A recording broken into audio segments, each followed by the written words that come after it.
Welcome to the WhatintheShibal podcast with Soogia and Ed. We're just two Asian Americans talking shit about shit. Sure do. Hi, Ed. Hey. How was your week? It was good. It was good. We had fun. Yeah, we did. This week. We went to, what was it called? What was the place? Hungry Crowd. Oh, I was talking about the comedy show. Oh. We did two things. Yeah. The first one was eating at Hungry Crowd in Toluca Lake, which was incredible. I cannot stop thinking about that ravioli. No, clearly I can't either because that's what I thought you were talking about. I was like, food? Yes, food. It was so good. Yeah, no, but seriously, if you guys are in the area or you guys ever go to Hollywood Studios, it's like literally 10 minutes away. Stop by. Beg them to put the kimchi raviolis on the menu, but everything there is phenomenal. It was so good. We only ate two things, but I'm pretty sure. But judging from just those two things, if everything else is even half as good, they're good to go. And judging off of the other people's reactions, Yeah, as we were watching them eat their hot pot and various things, I was like, why didn't we order that? I want to eat that too. But, in due time. And then we went to the comedy show, which was at Comedy Chateau. Mm-hmm. We saw our friend Ellen perform. We saw a whole bunch of, Asian American comedians. It was so good to be in that environment with so many talented Asian Americans. I don't remember the last time I've done something like that. Yeah, and it was really nice to see an outpouring of support for the Asian community.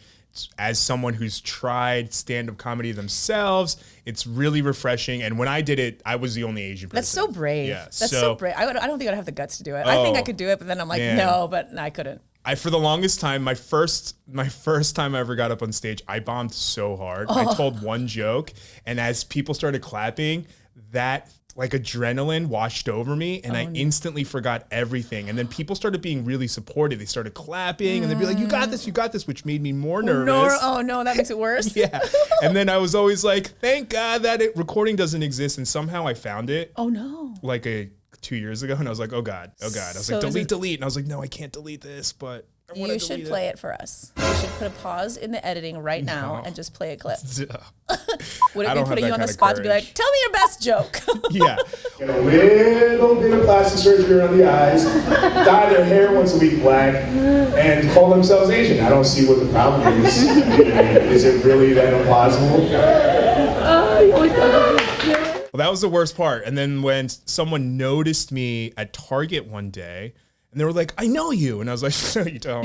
And they were like, oh, do you do stand-up? And I was like, oh my God. And they were like, oh yeah, I've been to one of your shows. And I was like, and I quit. I was like, I hate this. Don't ever want to do that. Fast forward 10 years and irony. I think, I watched these stand-up comedians and I thought like they all did such a great job, but the stress and the pressure of standing up and trying to make people laugh. Like I feel like I have made people laugh, but I don't necessarily do it like with so much, consciousness and thought to put it together. Like it looked really, I don't want to say they made it look difficult, but like I imagine like how difficult it really is to be stand-up. It's nerve-wracking. Like it's gotta be. Yeah, and it's like the weirdest thing is like I feel like a lot of comedians get into it to help their anxiety and their self-confidence. To help with it? Yeah. Oh, There's like something. Riddle me with it. There's like something about like self-deprecating yourself that like helps to build up. I don't know. It's like it was weird. I guess you're just looking for validation, maybe. Yeah, maybe. I mean, I guess that's so. It's like a very vicious cycle. I bet. Yeah. But we got to meet Guy Tang. Yeah. From Bling Empire. Yeah. That was really cool. He was so nice. Yeah. Guy, come be on the podcast. Yeah. Guy's probably going to be on a podcast. We're not being subtle about it. Yeah. And we met a lot of really great people from the community, We did. There was so much support for us too. Like we met so many people that, follow us on social media and it's so encouraging. It's really hard to gauge like if you're making really any kind of impact on people and you don't really, there's no meter for that. So when you're in an environment where you're just being supported by people who really understand your perspective and your point of view and to feel validated by them and to have them say like, I really relate to you or I really have learned so much from you or whatever, it's great obviously for my ego, but also it's just like, okay, I'm doing something. I'm doing something that I think is actually positive. Yeah. And it feels good. Yeah, no, it does. It does feel great to have that support. And just for anyone who's ever interacted with me before or might interact with me in the future, I just want to apologize in advance. I have crippling anxiety and I don't mean to come off dismissive or like a dick, but sometimes I freeze up and I'm working on it. I don't think you came off as a dick at all. Okay. I really don't. I would have noticed. Oh, right. Because we were drinking. Yeah. That helps. That helps a lot. That always helps. But I think you handled it great. I mean, it can be very thank you. It can definitely be surprising when that happens. The few times it's happened to me, I'm often like, what? You like oh, you like me? Yeah. Really? You know, and it's very humbling, but at the same time, I think you handled it great. Yeah. I mean, what are we supposed to do, right? Like, just stand there. As long as I don't turn away and run off, I guess it's a win, because that's what I want to do. So today's topic is maybe not the funnest, but maybe one of the more important topics that we have to talk about. And we're going to talk about workplace discrimination today. And I have essentially worked for my family or with my family my entire life. So the discrimination I have found and felt at work doesn't come from the people that I work with or for, but sometimes, with the people that I interact with, like clients and things like that. So hearing these stories, I'm like, man, sounds rough out there. Yeah, and that's workplace discrimination is actually a main factor as to why I've decided I never want to work in a corporate environment again. And I really went full force with my own company and just hope to never be into that position again because it's too much. Yeah, I realize now after reading some of these how lucky I am to have continually worked with my family. So don't get me wrong, my dad and my mom have been very mean to me, but not in a discriminatory way. Right. They yell at me a lot and make me work like a fucking dog. Yeah. But, it was not because I was Asian.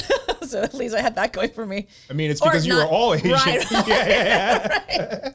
I meant that, but different. Yeah. So should we just get into it, I guess? Yeah, let's just get into it. So we did the thing where we had our viewers and followers write in, which we love. I did the thing you told me not to do. The write-ins are honestly my favorite. I love it so much, hearing from you guys. And you guys, again, just really came through. I mean, unfortunately, again, we can't read them all because there were so many. So we've chosen a few, and I think they're all pretty insightful. Yeah. So let's start. Do you want to start this one? Sure. So the first one we have from Chow, and they even wrote, "My name is Chow, pronounced like Chow." There will be a distinction. Her name is spelled CHAO, but she wants to make sure it's pronounced like Chow, like CHOW. So she wrote, "And I have a doozy of a story. I worked previously for a manufacturing supplier. We bought and sold tools and supplies to manufacturing companies big and small. I was the purchasing assistant for the tooling department, so I worked with vendors from all over the U.S. and internationally. Mind you, this industry is white male dominated and very conservative." Doozy of a combination, she was right. Yeah. This story is not about those vendors. This is about what came from within the company. The company, like the industry, was also white male dominated. It was in 2019 as it was before the pandemic, and it was a Friday. The company also sold CNC machines, so at times there were clients walking through the hallways viewing the different machines that the company had set up. Real quick, in case you guys don't know what CNC machines are, they're these computer-operated machines that do things like cutting metals and stuff very precisely. So I remember seeing a group of Asian women walking through viewing the machines during the day. I remember them because it's not often that there are people of color that work for the company nor walk through viewing the machines for sale. I was one of maybe 5 people of color that work for a company with less than 500 employees across the state, a few states. I continue with my work day, and it's now nearing the end of the day. My day usually ended around 4:30. It was close to 4 p.m., and I see a white woman walking up the aisle towards me and stops at my cubicle. She is the accounting manager who works on the other side of the building. I don't normally see her or her team since we work on opposite sides of the building. She walks up to my supervisor. She walks up as my supervisor takes off for the day. He walks past her as she stops at my desk and proceeds to say, "Hey, I don't mean to, quote, typecast you, but..." As I hear the "but," my brain braces for something racist. "I think your family's waiting for you in the lobby," she says. Okay. I respond, "What? What do you mean? My family doesn't know where I work, and they didn't say anything about visiting." She says, "There's a group of Asian women in the lobby, and I assume they're your family." I'm just flabbergasted. My supervisor walks past as this conversation is happening, and I'm just appalled at what just happened. I'm not quite sure how this conversation ended, as I was just so shocked that someone would think that. My workday ended, and my drive home was a blur. I get home and I tell my husband what happened, and I'm pretty sure I cried. It consumed my thoughts all weekend about how to handle the situation. I was a peon at this company. Come Monday morning, I go to work with a plan. I was going to speak with my supervisor and then go talk to HR about the incident. I spoke with HR, and they were appalled and apologetic about it. They asked me if I was comfortable with telling them who it was, but I did not tell them who it was, as if I did say their name. It was going to get back to me, and I was worried about retaliation. After speaking with HR, I asked to speak to my supervisor in private. I asked him if he heard some of the conversation as he walked past that Friday. He said he did. I told him how it made me feel, and he gave me the usual manager/supervisor response of, quote, "This is not who we are." Internally, I just rolled my eyes. Mm-hmm. A few months later, it's my yearly review, and I'm given a worksheet as they usually do for performance reviews to complete. One of the questions was, what can this company improve upon? I took this as an opportunity to write my concerns about racial discrimination in the workplace and wrote down that managers and supervisors need equality and diversity training so that my situation wouldn't happen again. My yearly review comes up, and it's my supervisor, my department director, and I. We go out to lunch and go through the performance review. As we get through it, we come to the manager/supervisor improvement. My supervisor had informed the department head what had happened, so he was aware. This white man proceeds to tell me that I should go to this person and talk to them about it, like it was an individual issue. I wasn't going to talk to a manager that I had no connection to at work. I was only there for 3 years, while this woman had been there at the company for 20 plus years. I looked at my department head and said to him, "It's not my job as a person of color to teach others how not to be racist. I would never think in a million years that you and my supervisor are related just because you both have brown hair and brown eyes." Fair. Crickets. Oh. I don't know. If it's inappropriate, I'll cut it out. The meeting and lunch end with no resolution nor any promises of improvement. I left that company in 2021 for a better paying job and better work environment. Good. My mental health has improved so much, and my manager is amazing. Before I left, I did have a couple of exit interviews, one with HR and another with the tooling department manager. She was my supervisor's boss. She was trying very hard to keep me, but I told her that nothing would keep me at that company. She then asked what they could improve upon, and I told her about what I had written in my performance review. Because I was leaving the company, I was comfortable with telling her about the racist incident and who it was. I also informed HR who it was and the reason why I was giving them a name now and not then. The department manager was appalled as I told her what happened with that woman and also with how my supervisor and department director handled the situation. She stated that previous employees who have left have expressed the workplace environment as one of the core reasons for leaving. Looking back, I wish I did more, but hindsight is 2020, and I didn't feel like I had the power or support. I'm happy where I am now. We're happy for you too. Gosh, yeah. That is rough. That is rough. To not feel supported by the people that you work with that are, your superiors, especially when it comes to things that are so sensitive like that, would be, I can't imagine how frustrating it would be. It would drive me fucking crazy. Yeah, that's really frustrating because I used to work as a recruiter. So I used to work at this company that was like a recruiting agency. Mm-hmm. And when I first started, they put me into what was called the commercial section department. So basically I was working on all skilled laborers, light laborers, and things like that. And that's the reason why I know what CNC machines and stuff are. Like, how did you know that? Yeah. So we worked with places like these. And then right after I left there, before I worked at my most recent employed job, I also worked at a CNC company. And it was literally only for like 2 weeks while I was waiting to hear back from the other company, my last company that I worked for. So there was like an in-between period, but I also wanted to leave the agency that I worked for so badly that I left, went to this place. And then I was kind of like, look, maybe it won't be that bad. That environment was so toxic. Really? Yeah.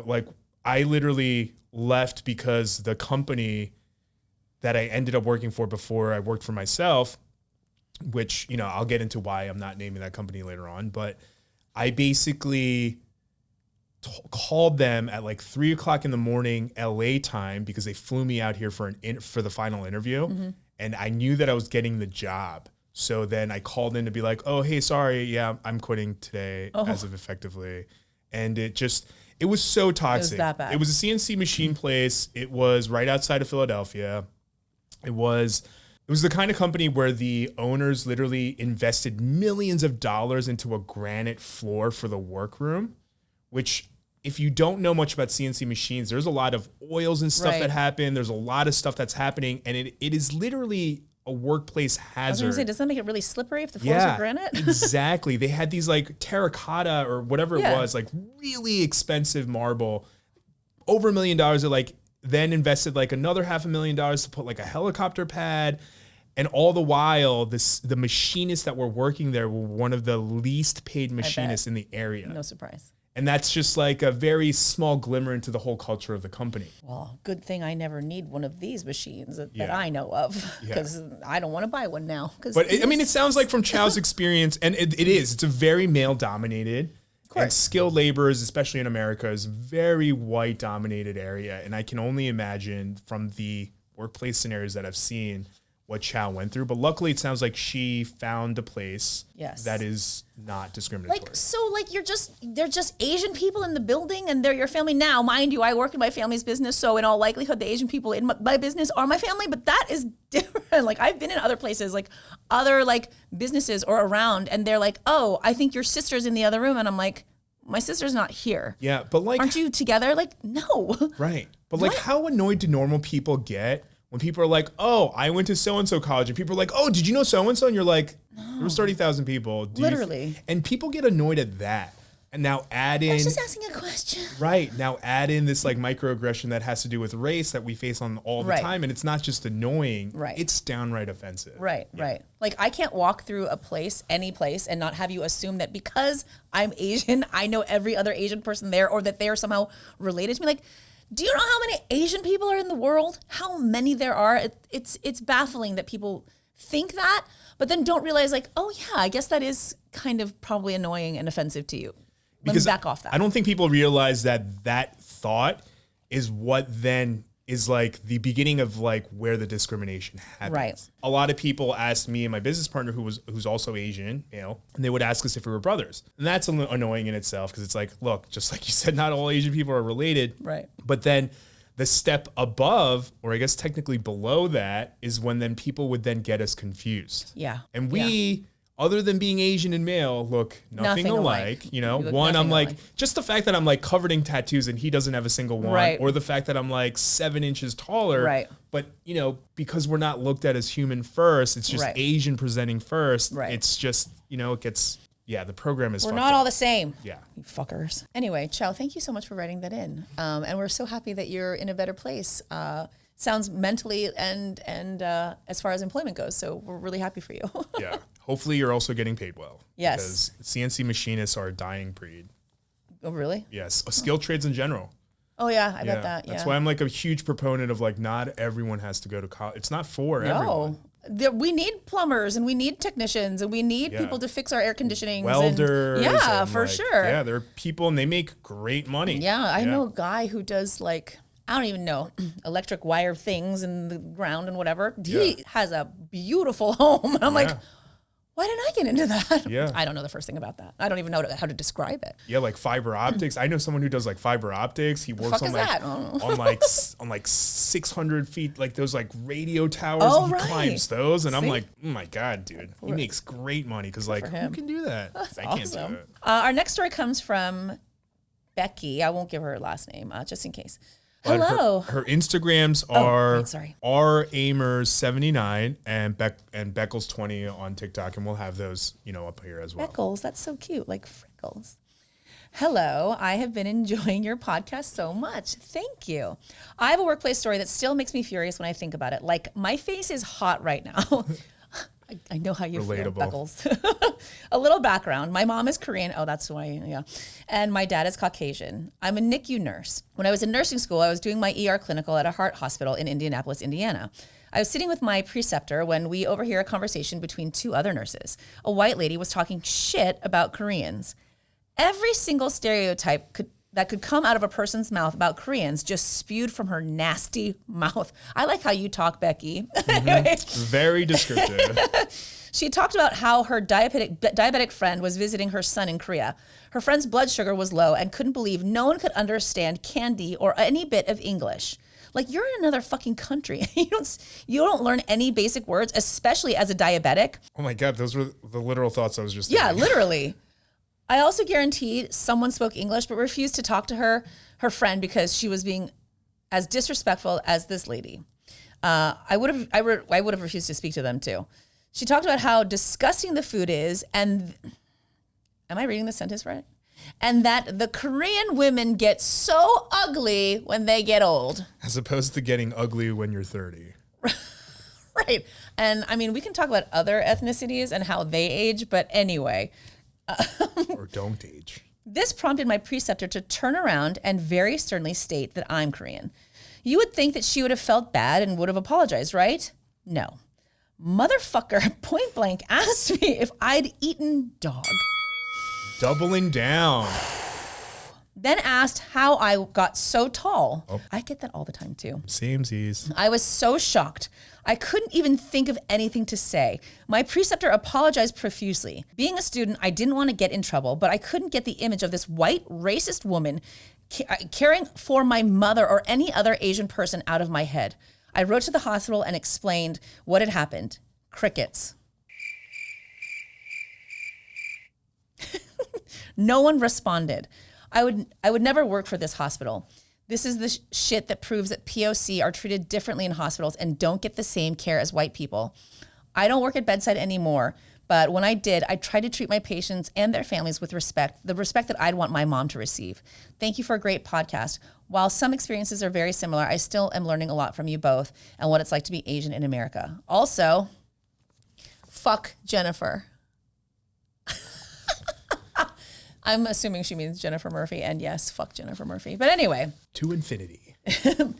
Becky, this story, it like literally just sums up so many experiences that we've all had. I'm just sorry. I mean, to have had it in just rapid fire succession in one conversation is like. Yeah. And I feel like the aggressor here is like very obviously one of those people who just projects their own insecurities. Of course. You know what I mean? Like you're picking on someone because they can speak multiple languages, right, or because they can speak another language. Or the idea that you go to a foreign country and should expect that people speak English. Like you're not in an English speaking country. Why is that your expectation? Like it's literally the definition of entitlement. You have diabetes and you didn't even think to yourself, hey, in a case of an emergency, I should at least know what candy is. How to say candy, sugar, and the Korean word for diabetes. Yeah. Like maybe find that out and just have those locked in. You don't have to learn anything else. You know, you can figure everything else out. And whoever this bitch is, I'm going to let you know, candy in Korean isn't even that hard. No. It's literally the word hada. Yeah, so do that. It's like, why is like the fact that you think that you should be able to go somewhere and have everybody else cater to your needs, even like, this is a health concern. Like my niece is one of those kids that has one of those, you know, peanut allergies that's like lethal. My sister doesn't go around expecting other people to cater to her. Like, no, we've taught her what she needs to do. My sister knows what to do. I know what to do in case there's an emergency because that's on us. Yeah. That's not on everybody else. And 100% everyone knows the word candy. Koreans know the word candy. Candy?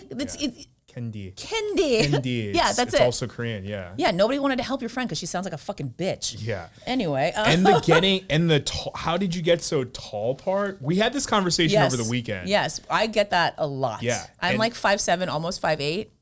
Which is tall for an Asian for a woman. A woman, you're right. Yeah, it's beyond the average, for women in general. I'm 6'1", which also is tall for just men in general. Right. Particularly Asian men. Yeah, and growing up, I used to get asked all the time if I was half white. Mm-hmm, me too. And for like a couple of years, I was like, what? That's so weird. And it maybe was like the 4th, 5th, 6th time that I started to be like, wait a second. And I started asking people, hey, did you ask me if I'm half white because I'm so tall? And they were like, it's just you're so tall. And I was like, yeah, I know. I think we walked into that room of Asian people, and even they were kind of like, wait, it's really tall. Yeah, like, okay, we're not like abnormally tall. I'm not like 7'6". Like then I'd be like, yeah, I get that. Yeah. That's it's a very interesting topic, but no. And then the double down of like, oh, you're Korean, you eat dog. Fuck you so hard. Yeah. Like. And I don't want to keep using. We don't want to keep using the bread reference, that you get into sometimes. Okay, inbred, but like it's the same correlation. You know what I mean? Like imagine taking the worst stereotypes of someone and just bringing that into conversation every time you meet somebody. Like I can't just introduce myself and not have the first few questions be like, "Oh, you're Korean? Do you eat dog?" I mean, no. I can give you a list of the things that I do eat. You want that? Like, what the fuck kind of question is that? Like, why? Okay, and let's just say, which I have not, but let's say I did. Let's say I do eat dog. Now what? Where's the conversation going to go from there? Do you want to tell me how horrible it is that I eat an animal, even though you eat chicken and fish and beef and whatever, but you want to, because you consider that undesirable, or it's a pet, or like whatever. Do you want to talk to me about that? I don't think you do. You just want to stereotype me, and you just want to confirm whatever bias it is you have against me. Right.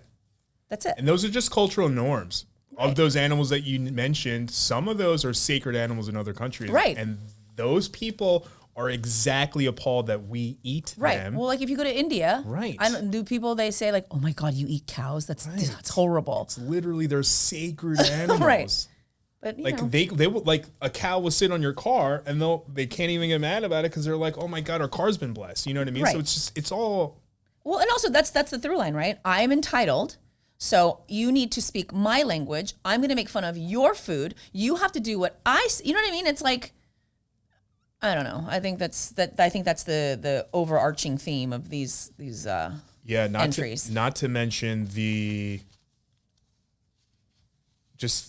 crazy. It just blows my mind. I mean, we all know the statistics that black women are turned away most often. Telling them that they're making things up, and this stuff really brings it to light because it's clearly. I can't think of the word, but it's like clearly some sort of discriminatory bias. It's a bias. You know what I mean? It's a very negative bias stereotype that they have against these people. Right. And it's fucked up because you're literally in a job where you took an oath to help better people. But the problem is in their minds, they don't view some of us as people. Right. Whenever my dad has like doctor's appointments or my mom has doctor's appointments, one of me or my sisters will go with them and usually like advocate for them, even though my parents speak English, just to make sure that these kinds of situations don't happen.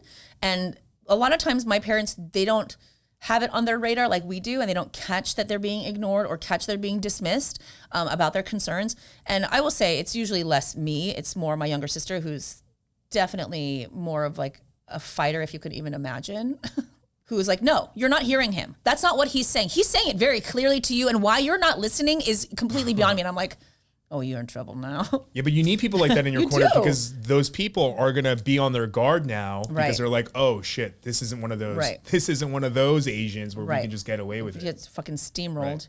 Right.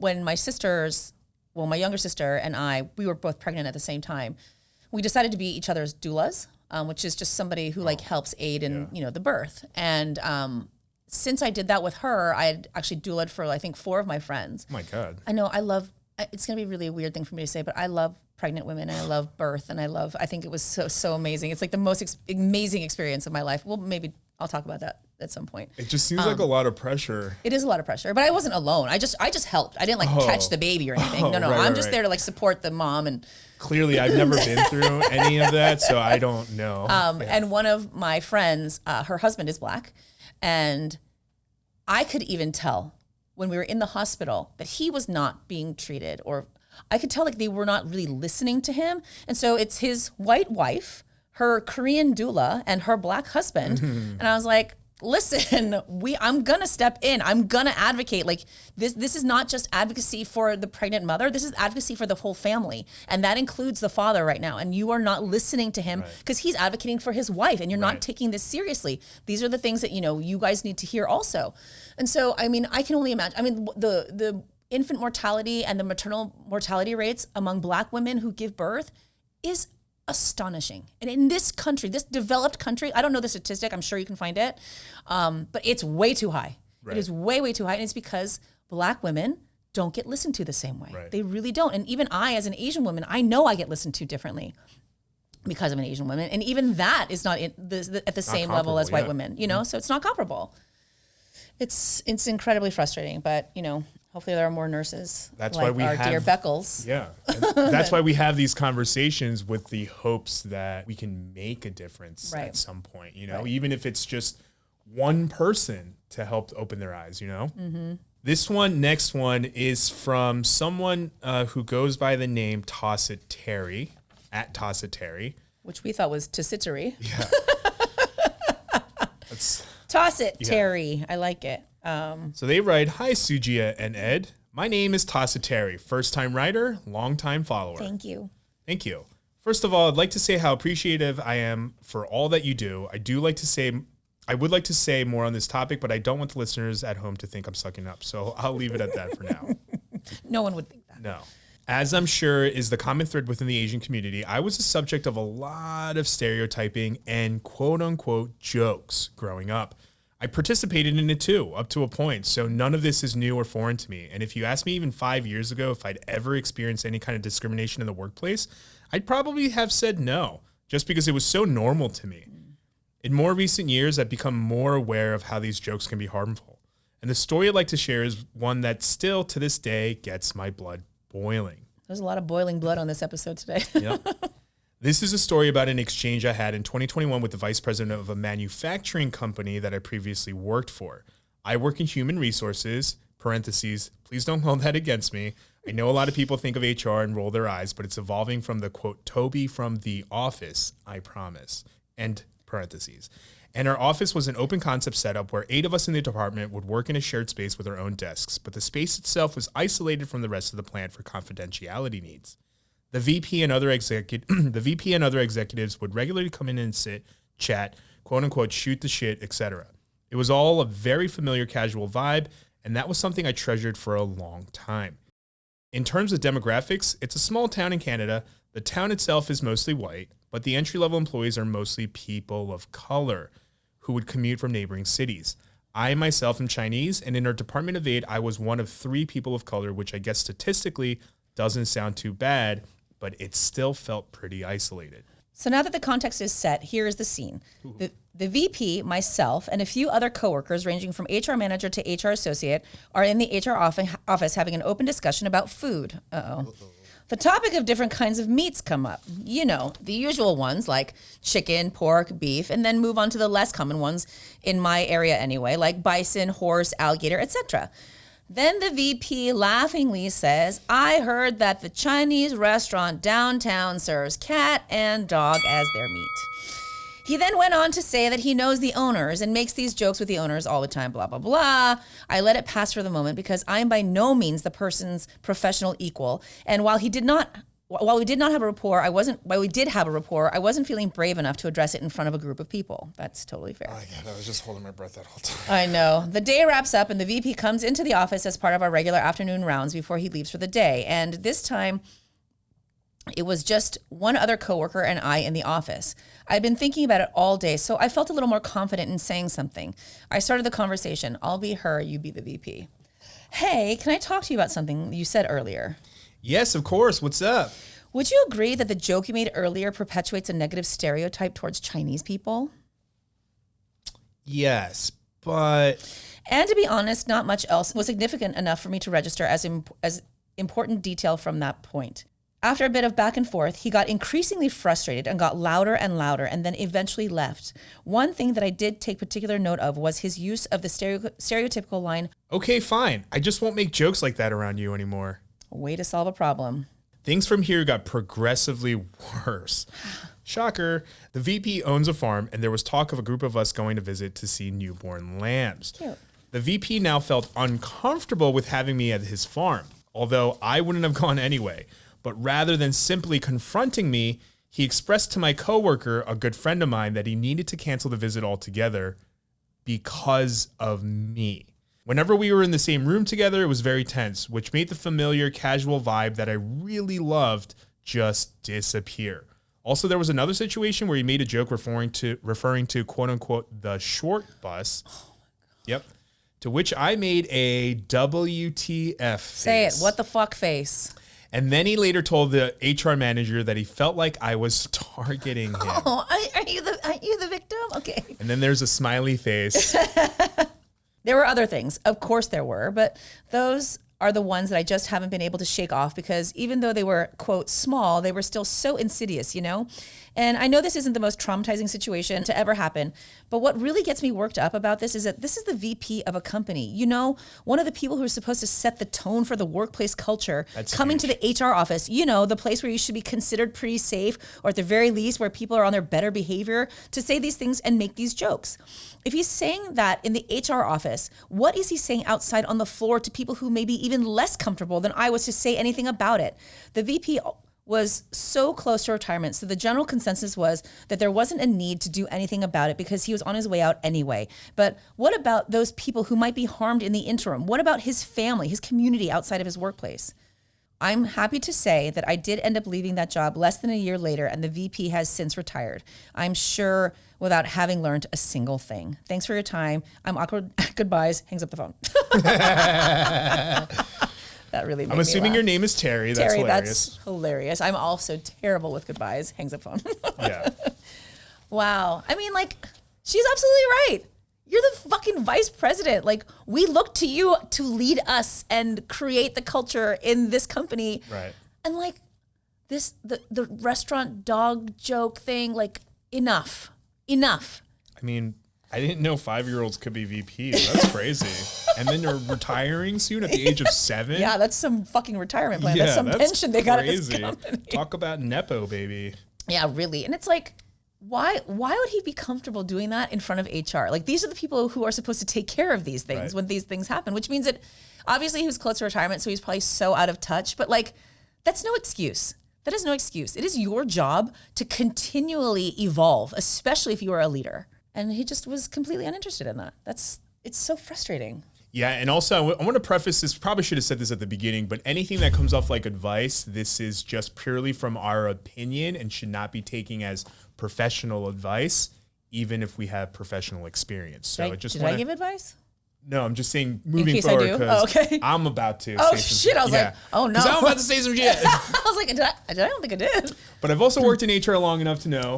Yeah. Lay on us. Disclaimers. Yeah. Great. You know what I mean? But I myself have worked in HR. So the Toby from the office line is hilarious because I'm the least HR person out there. But I'm also professional enough to know to be HR when I was in HR. But mostly I was a recruiter.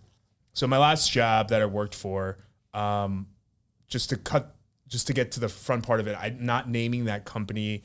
You can find it very easily who it was, but I'm not naming that company because I sued them on the way out. Oh, you did? I reached a settlement. I signed NDAs, and I don't remember how long they last for. I think like I'm teeter-tottering right on it, but yeah, no, I'm not giving that money back. So no, what'd you sue them for? I mean, discrimination. Oh, really? Yeah. Mm-hmm.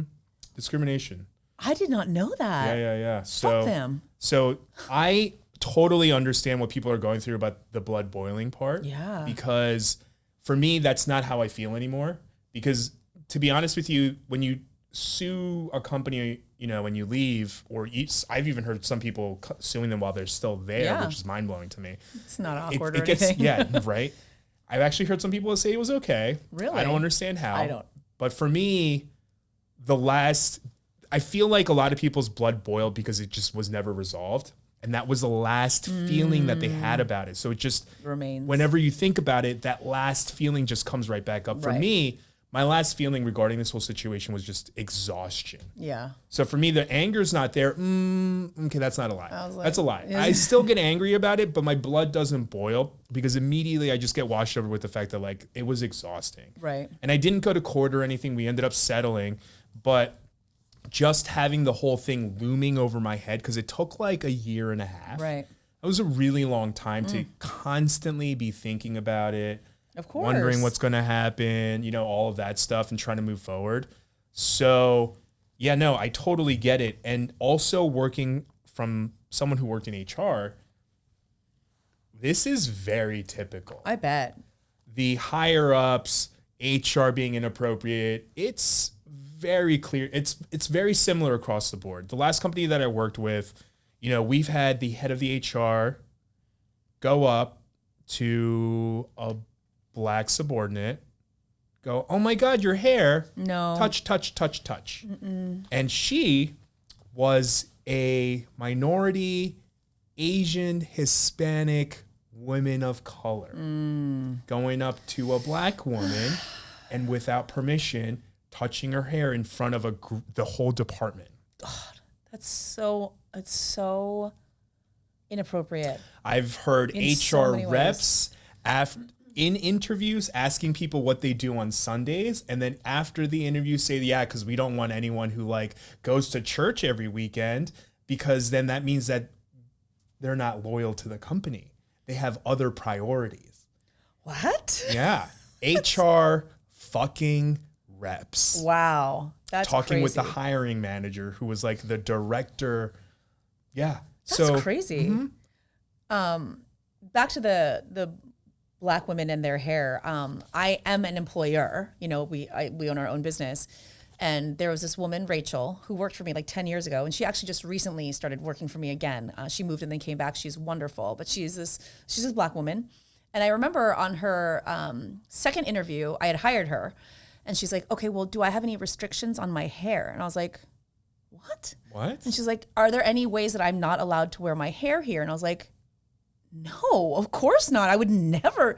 I was like, can you talk to me a little bit more about that? Like, why would you ask me that question? She's like, because I've had jobs where I have to wear my hair a certain way, or I'm not allowed to wear my hair other ways. And I was like, not Black. You're not allowed to wear it. Yes. Culturally. So she's like, you know, they told me that I couldn't wear my hair in an afro, and they told me I couldn't wear my hair in certain braids were okay, but other braids were not. Cornrows were not okay, but like the other braids were okay. And I was like, are you serious? And she's like, yeah, that's the only reason I'm asking you is because I know that there have been a lot of times where I can't do that. So I was like, I'm not telling you to do this, but please wear your hair in an afro. Like, please wear your hair in cornrows. Whatever you want, however you want. And when she came back, we had a discussion about that because I remember it so vividly because I was so caught off guard that was one of her questions about like her attire. Because it's like, you know, dressy casual, I also recommend wearing flats and blah, blah. And that's what I'm thinking what she's going to ask me. And she's asking me about her hair. And we're talking about it. And she's like, yeah, you were maybe one of the few bosses I've ever had that didn't bring up the hair while she was telling me like what the dress code was. And I was like, that is fucked up. That is so fucked. I couldn't even believe that she was telling me that. And this was like 10 years ago. And she's like, I've worked at other places since. It's not better. And I was like, wow, that's so infuriating to me. That's crazy. That reminds me of back in Philly when I used to live there about 10 years ago. There were bars that had dress codes. It was very obvious. The dress codes were no flat brim hats, not allowed to wear sneakers. No, what kind of hats? Flat brim hats. Ah, okay. Or sneakers, you know, so it was like all urban wear. Mm-hmm. And with a little bit of privilege that I had, knowing the owners of some of these establishments, I forced my way in wearing these things to kind of just be like, did I accomplish anything? I don't know. They don't have those dress codes anymore, so maybe over the period of time. Right.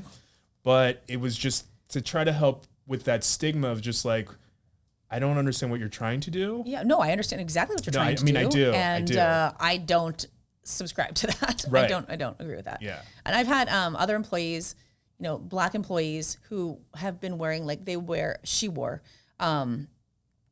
these earrings that were just gigantic, but it was the continent of Africa. It had like African flag colors or one particular, I think they're Ethiopian flag colors.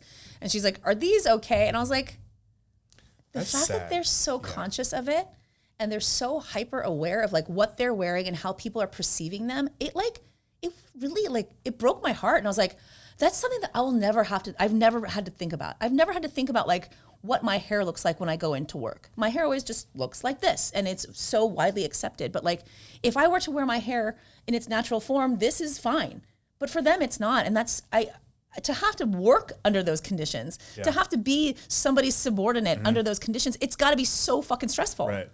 And I don't know about you, maybe not so much because you haven't been in a corporate situation, but as an Asian male, and not that it's anywhere similar in context-wise, but I've had white people come up and just touch my hair. Oh, yeah. Well, I have that too. But. Oh, my God. It's so silky. Oh, my God. It's like, what? Oh, my God. Is it hard? Is it not? Like, even then, it's like, please don't. Why are you touching me? Yeah, like, I'm not a dog. I'm not an animal. You know what I mean? And even animals, you don't just go up and touch them either. Bite your hand off and you deserve it. Right, because it's... Maybe we should start doing that. Right. It's just ridiculous. So it's just...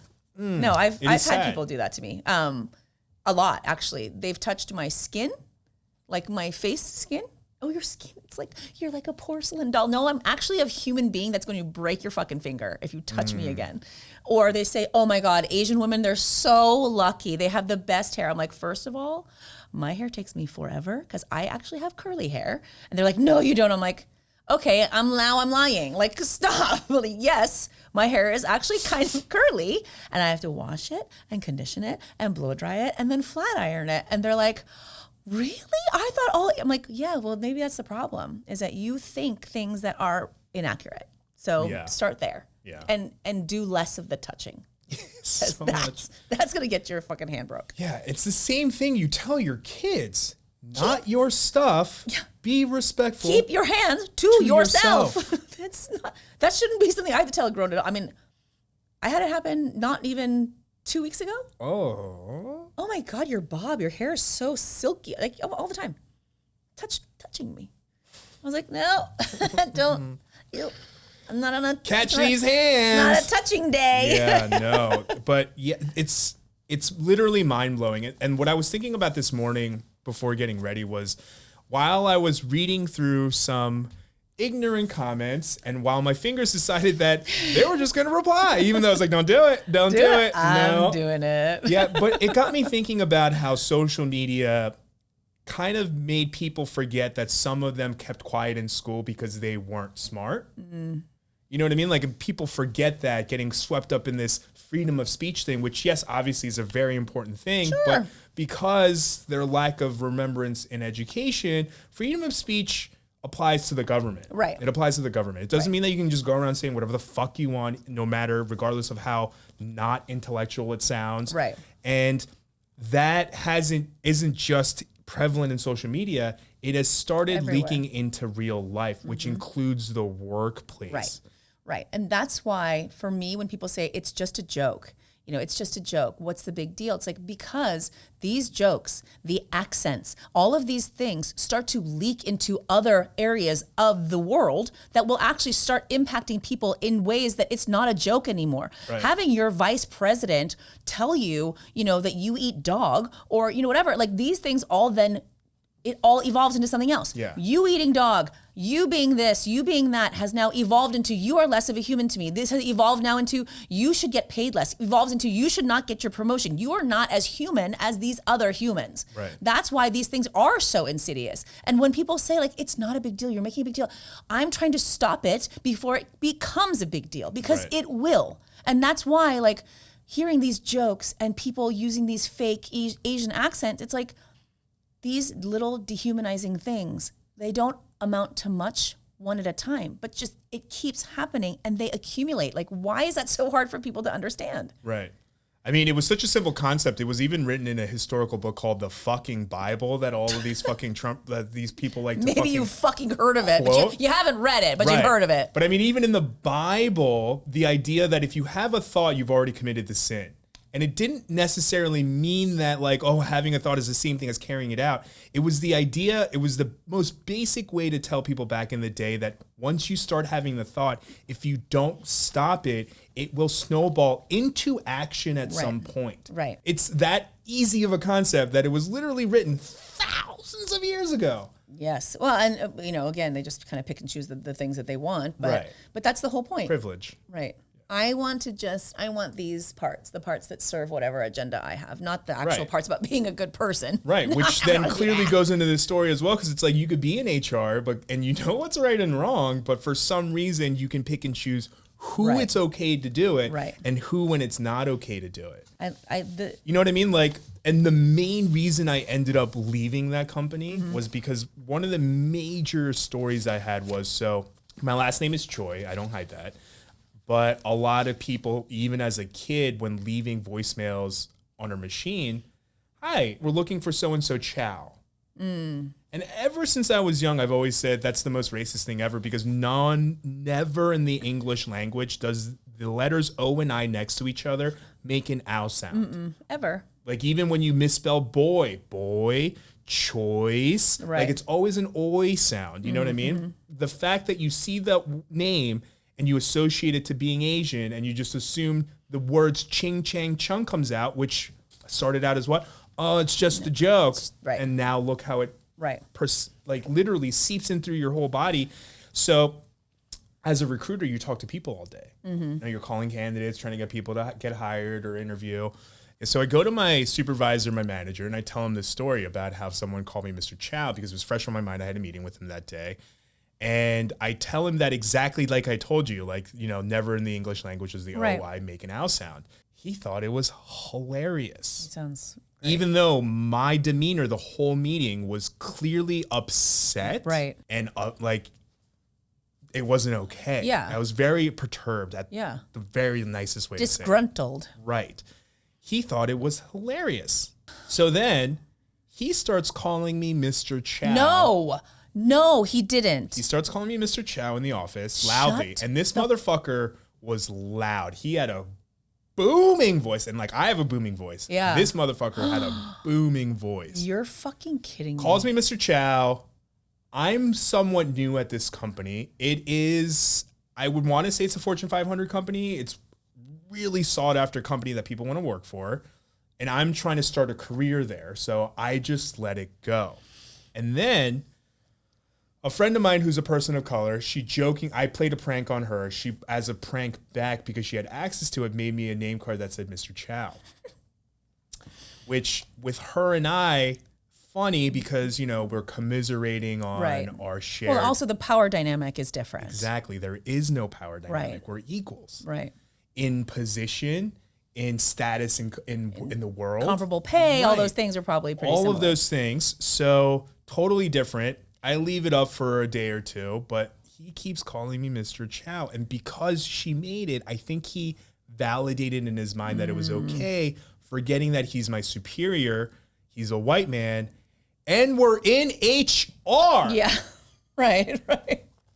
This name tag, Mr. Chow, I still hold on to it to this day, not because I want to be angry, but because I want to remind myself that we're so far away from where we need to be. And that's just like the tip of the iceberg. What really broke the camel's back was when a early 20-something white girl who was like really new to the industry of recruiting got promotions over me twice. No. And I, at that point, was a 7-year fucking veteran. She had less than 1 fucking year in the industry and was getting, and then when I made hubbubs about it, and then someone said something to me that was racially charged, who was an HR representative, I took a leave of absence because I was like, mentally, I was like, I can't be here. I was like, I can't even work because I keep getting so angry and triggered working with these people. And then when I come back, they did something illegal. They eliminated my position, made me interview for the roles. They actually eliminated my position by saying that there was a reorg in our department. So they did something illegal by using a loophole. Wow. Made me interview for the roles that were open. And then guess what? Didn't get them while these experienced people were getting them over me. And that's when I was like, you know what? I'm going to a lawyer. You're not going to pay me in the conventional way, but you're going to pay me. Yeah, but you are going to pay. You're going to fucking pay me. And that's the thing is if you are, and we do have one more story left, but this is what I mean when I say advice that's not really advice, but it's like, I don't think you're liable for that anyway. Unofficial advice.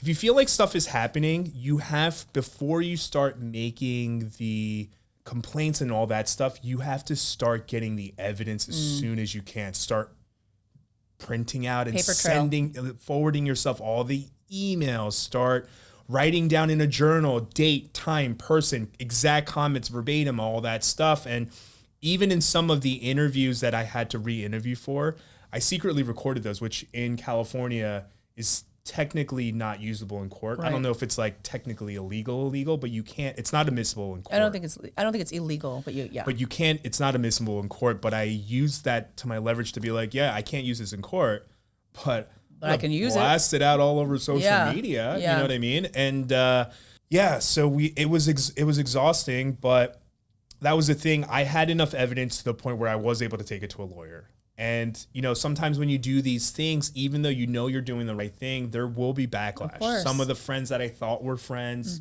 don't talk to them anymore. Even the one friend that was a great friend of ours, because that person was also going through some other stuff personally, and I asked them to kind of be my witness just so I can secure the lawyer. Because the lawyer was like, I want to believe you, but he's like, I get a lot of these calls all the time, so I just need someone to back you up so that I know that you're not just like chasing and like, you know.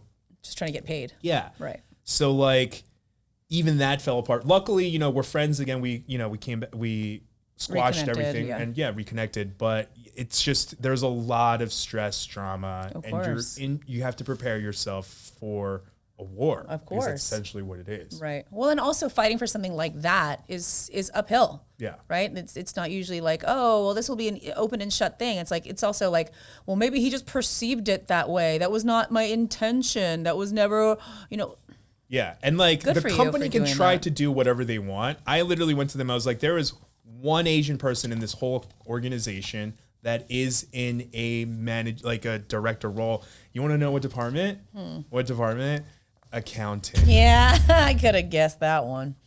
They'll only let us go so far in the industries they want us to, right? So you want to say you guys aren't racist and I'm just being whatever. This is a company that's also in LA. There was like, I remember like 2 or 3 Latino people, Latin people, and there was like maybe 6 Asian people. We live in Los Angeles. Right. Those 2 demographics alone are more than half of the fucking population. Right. Is that right? Generally, somewhere around more than half of the population. You know what I mean? It's so it should be, how many people work there total?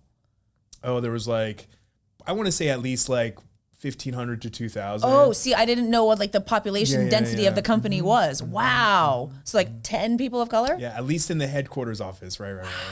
In the more labor leg of the company, you know, there was definitely more color there. I was going to say that probably flip-flops. But, you know, that's different. That's how that is. Right. You know? Of course.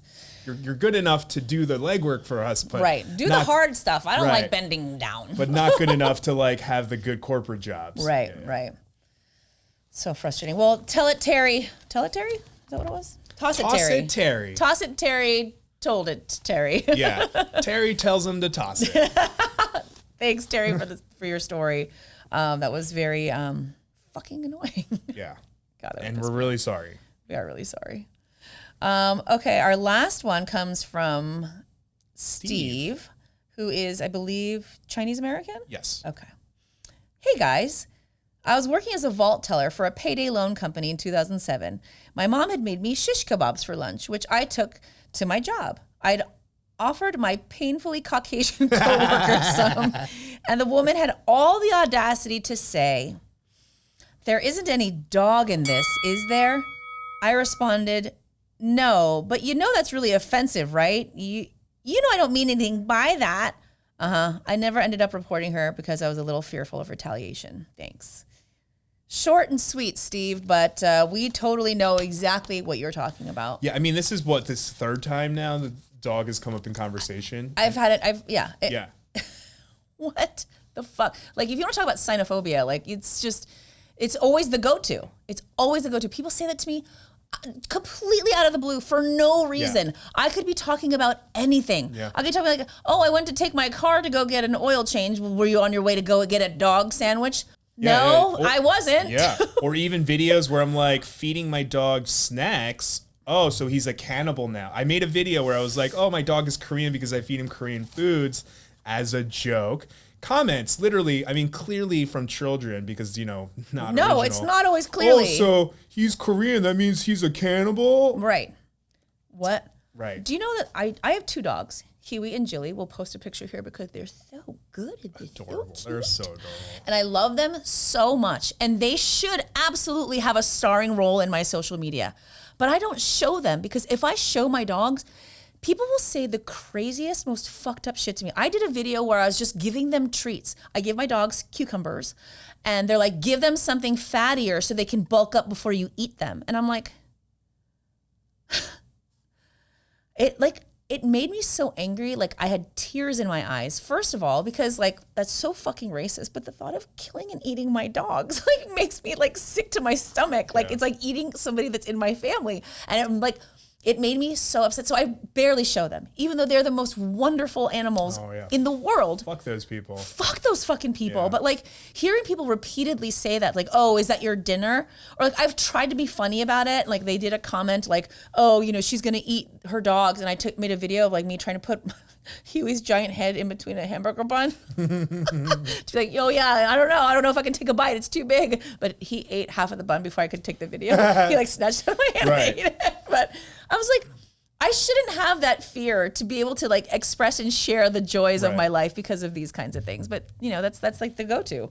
And I feel like if this episode proved anything, it showed two things at the very least. One, you're not original. No. Like this is literally the most juvenile, unintelligent thing that you could ever say. But two, based off of every Asian person's reaction, it is clearly not a joke. No. It is clearly fucking offensive. As much as me going up to every white person being like, oh, is your mom also your sister? Right. Is she also your wife? Is she your sister wife? Like, imagine if every time someone greeted you, they said that. And every time they're like, oh, I'm clearly just joking. It's not a joke. You would get annoyed, you would get offended, and you would punch them. And the thing, too, is that they don't not know that we get offended by it. So you're not joking. You're actually trying to offend me. You're actually trying to incite some kind of negative emotion from me. You're not trying to get me to laugh with you. You're trying to let me allow you to laugh at me. Right. There's a big fucking difference. You want me to give you permission to laugh at me. No, you don't get it. We talk about racism, we bring up the power dynamic a lot because you need to understand it from this perspective. You're saying stuff like that to set the precedent that you see us not as equals than you. Right. And those comments literally are said clearly to make it seem like you're above us. Right. And that's where the racism comes in, because it's about the power dynamic and saying and doing things that magnifies the fact that you have more privilege than us, or that you don't view us as equals. Right. And that's racism. That's why the accent thing, people don't understand why we get so upset when people do the Asian accent, right? Okay, who has an Asian accent? Asian people who've moved to English-speaking countries and have accents and broken English. So when you're making fun of them, you're telling them essentially, I'm superior to you because I don't have an accent, because I have a firm grasp of the English language like you don't. And you are now fodder for my, humor because you're obviously, intellectually inferior to me. Right. And it's like, well, the truth of the matter is this person, I'm sure, speaks their native tongue perfectly and also speaks English, maybe not perfectly, but better than you could ever speak their native tongue. Mm-hmm. So why don't you shut the fuck up, you fucking... Sorry, I'm getting... And to be honest with you... in mind right now. But that's why the accent is offensive. You're trying to tell me that I'm not as good as you. I'm not performing this act as well as you. Therefore, I am inferior. When the reality is...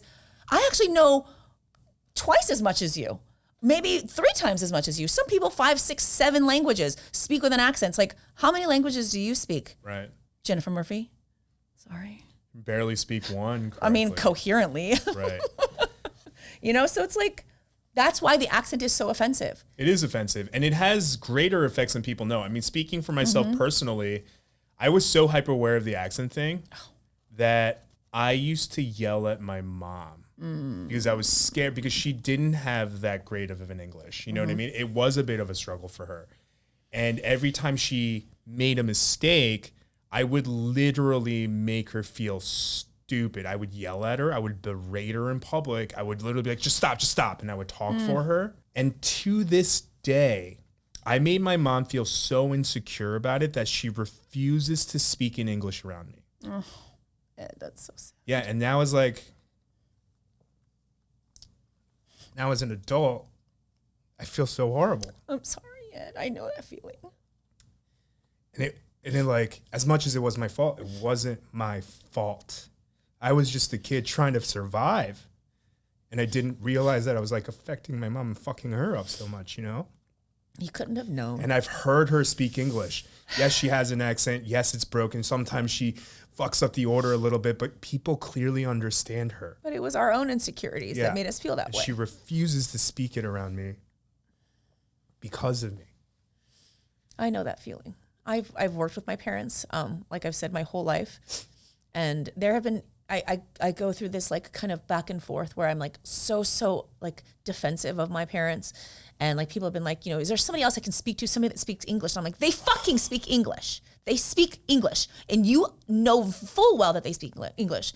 And then there are other times where I'm listening to my mom talk and I had that exact same reaction to you. Stop, Mom, please, I'll do it. Just let me talk to her. What she's trying to say is this. And like I would, you know, so it was like the opposite end of the spectrum because there was shame attached to it. Yeah. There was this feeling of like, you know, do people think that we're stupid because my mom isn't speaking perfect English? And so those things, I mean, that is fucking traumatizing. Like, look at us right now. Yeah. You know what I mean? Tell me that's not trauma. I can't stop crying. I know. I'm like telling myself, I'm like, stop crying. You can cry. Keep crying. Because there's nothing wrong with that. Yeah. And that is a completely valid feeling. And those feelings are things that so many of us carry around, and the burden of those regrets, you know, and that feeling of like, why couldn't I just have been more compassionate to my parents and know that like they were doing their best? And why can't other people see that too? Why can't other people see that these people are doing their fucking best? And to just constantly have them feel like they're not good enough for doing their best when their best is more than enough is frustrating. Yeah, way more than enough. And sometimes like I wonder if, you know, it's a lot of insecurities that people project. Of course. You know, is it the insecurity that you only speak one language, or the insecurity that maybe you know from historical context that none of this is yours anyway? Right. There's that. This country, everything is stolen. It was forced upon. You know what I mean? Like, I don't know if it's just like that trickling of white guilt that gets projected in a negative way, or if it's just... I wish it was. Hate. I don't know. I wish it was this guilt, because at least with that, there'd be some like thoughtfulness about it. Because I don't think that's what it is. I don't think white people who do that, who act this way, and when we talk about white people, please know, we are not saying all white people are like this. We are referring to those exact individuals who do these kinds of things. But when they do those commit these acts of, you know, micro and macro aggressions, it's not, I don't think it's out of guilt. I think it's just because they have been conditioned to believe that they really are superior. And any time, and because they are not in actual tangible ways, they have to find ways to project it onto us so that at least they can feel some semblance of power. Validate their beliefs. Yeah. Right. Oh, we're supposed to be superior. We're the better race, but I don't really have a whole lot to show for it. So the only thing I can really do is, I don't know, make fun of people and make them feel bad about themselves so that they know that I know that I'm better, because I'm not actually. Right. And whatever better means. Or at the very least, they just have unchecked biases that they just, I guess it's in the word, never checked. Right. And then they have something going on in their day. Oh, yeah. And they decide, because you haven't checked your bias about treating people, some of these people like people, you decide, oh, I'm having a bad day. I'll just take it out on these not people. Who can I shit on? Right. Right. What can I shit on? Because they're not considered human. So, yes. Why make me cry today, Ed? Yeah, I'm sorry. I was not ready for that. I was really not thinking that the fucking workplace discrimination episode was going to be the episode to get me to cry. I thought it was going to be the angry episode. You know what I mean? I thought so too. But can I really distinguish those feelings sometimes? No. I think a lot of times that anger really channels itself into sadness, and sadness often for me channels itself into anger. So those two emotions are very tightly wound together. Very tightly. It's grief. It's like the stages of grief. You know what I mean? It's not always just about loss. You're grieving things that happen to you, injustices, and it's that thing, like emotions form and metamorphosize into other emotions, you know? I'm having more emotions right now. I was just literally just thinking about my mom, and I was like, oh, well, here it comes again. I was like, oh, I'm going to have dinner with my mom tonight. And I'm like, I should apologize to her. I should tell her how sorry I am for all those times where I was embarrassed because she didn't speak perfect English. And I was going to tell my dad the same thing. I was like, no, I'm just going to try to not do that. Yeah, just send them this clip. My mom would be like, are you okay? Yeah. Eat your taco and shut up. You know? Yeah. And I know that she probably has internalized a lot of that, and I don't know that she's ever really even reconciled like what that is, or maybe she has. Yeah. And she just doesn't. She just keeps it from me, you know. Yeah, I think I've tried to have that conversation with my mom where I apologized to her, and she accepted it, and she said she understood. Oh God, no, don't cry. But that's the part that breaks me is that like in her day-to-day, the way she acts, it still traumatized her, obviously, because she still defaults to me to have that conversation when I'm there. You know what I mean? Right. And it breaks my heart every time because it's just a constant reminder that I was so involved in my own survival that I forgot to include my mom in on it. But this is, again, and we'll say it probably every single episode, why we are doing what we're doing. Right. And these little tiny steps forward that we take. And I think, even just enlightening ourselves on the things that we feel and putting these things out there. And I can safely say that it's not just us. And when we put it out into the world, there are so many people who can really identify with it. And so then that way, maybe as we go forward into our days, we can find ways to do that less to others and maybe less to ourselves. Yeah. And I think that's the important takeaway for me is like, yes, those things happened. Yes, I feel terrible about them. And yes, the thought of it makes me want to literally just throw myself on the ground and cry hysterically. But it's identifying and recognizing those things that will help me to not, continue to perpetuate those things inside and outside of myself. Yeah. I think a lot of it is for us, and hopefully there is a secondary, thing where other people see it, they humanize us, or they recognize the patterns in themselves so that they can not do My it. My greatest hope, like as I sit here talking about this and thinking about who could be listening to this, like I know that there are young teenage kids who have immigrant parents who are going to have these feelings and these emotions and these resentments for their parents. And I hope that they can hear this and be like, oh, maybe they're right. My parents aren't stupid. They're not ignorant, and I'm going to extend a little compassion to them. Yeah, it was the same thing for us. We were taking what we were dealing with and projecting it onto the people around us. Right. And it just, as kids, the people around you are either your siblings or your parents. Right. You know what I mean? It's easier to say your parents don't understand you and to take it out on them. And just like Susie said, they're just doing the best they can. Just like you're trying to do the best you can. You just have to remember that you can survive better in a group. Right. Rely on each other. Right. Be there for each other. Be compassionate for each other. This is advice you can take. Yeah, that one is professional advice. I love a callback. Yeah. Full circles, vicious or not. Wow, well, that episode was emotional. Wasn't expecting that, but thank you to everybody for listening. I hope you guys weren't driving because I feel like if I heard this, I would cry. If there was one funny thing to laugh at, just a quick callback to last week when Susie thought we were going to get funny stories. It could be funny. So I thought we would have these stories of like retaliation against people who discriminated against them, and that could be funny. To be honest, that was probably our fault because we probably could have been a little bit more like, hey, it doesn't have to be like horrible instances, even if they're like slight microaggressions that you took revenge on. Clap back at somebody. I don't know. I don't know what my expectation was. Again, I've worked in the same job my whole life. Yeah. So and we're also learning as we go. So hopefully the next time we'll learn to communicate those, things better to you. But thank you all again for listening to us. The ups and downs of every episode must be, a lot. Yeah.